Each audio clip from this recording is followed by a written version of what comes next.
Selamat pagi anak-anak. Kita akan belajar firman Tuhan melalui buku renungan pagi anak, Identitas.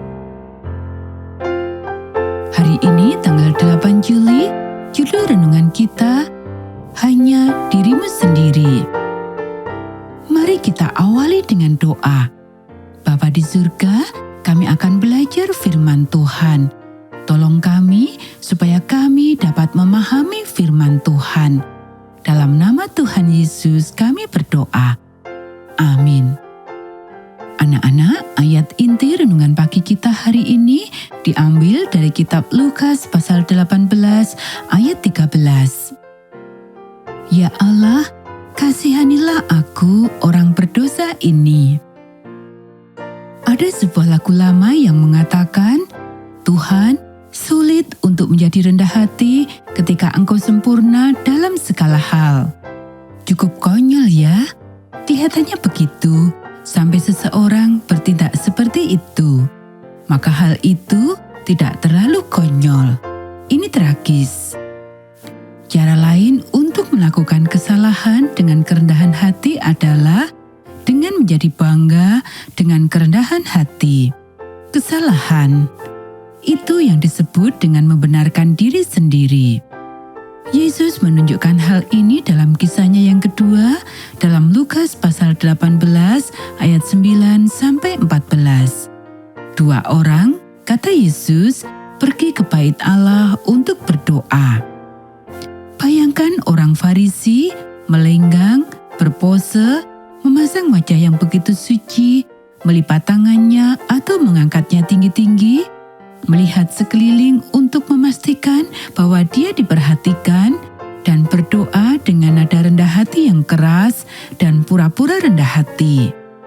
Oh Tuhan, aku bersyukur kepadamu karena aku tidak seperti orang lain, perampok, penjahat, pecina, atau amit-amit seperti pemungut cukai ini. Aku berpuasa 2 kali seminggu dan memberikan persepuluhan dari semua penghasilanku. Kita bisa baca di ayat 12. Tidak hanya ingin mengatakan, baiklah, bukankah kamu orang yang sangat menyebalkan? Kerendahan hati mungkin akan muncul dengan sendirinya. Minggu lalu, ingatkah Anda dengan tatapan yang saya berikan kepada seorang tunawisma?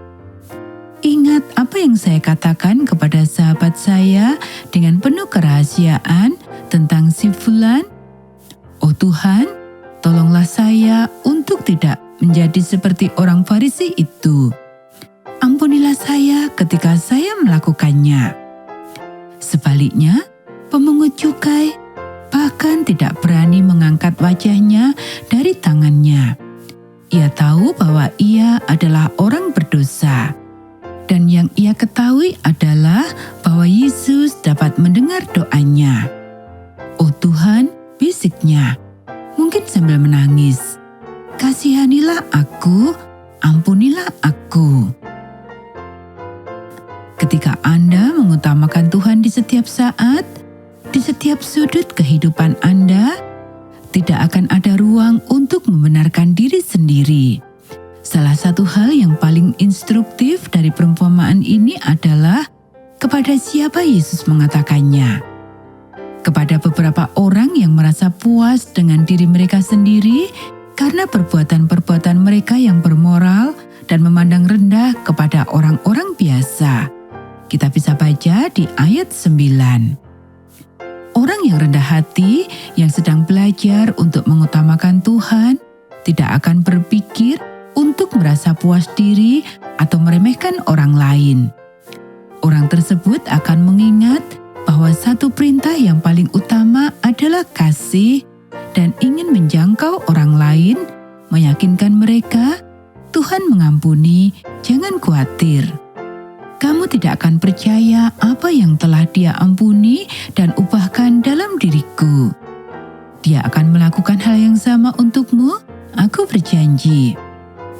Anak-anak, dalam ayat-ayat kita, Yesus mengakhiri kisahnya dengan cara ini. Jika Anda berjalan dengan hidung di udara, Anda akan berakhir dengan wajah yang datar. Tetapi jika Anda puas dengan diri Anda sendiri, Anda akan menjadi lebih dari diri Anda sendiri. Itu adalah janji yang luar biasa. Anak-anak, demikianlah renungan pagi kita hari ini. Mari kita akhiri dengan doa. Guru orang yang rendah hati, ajarlah saya. Singkirkanlah kesombongan dan kemegahan diri dan setiap tanda kebenaran diri. Tunjukkanlah kepada diri saya yang sebenarnya, tidak ada apa-apanya dibandingkan dengan Engkau, dan tunjukkanlah kepada saya nilai saya yang sebenarnya bagimu, bernilai segalanya, bahkan nyawamu. Terima kasih.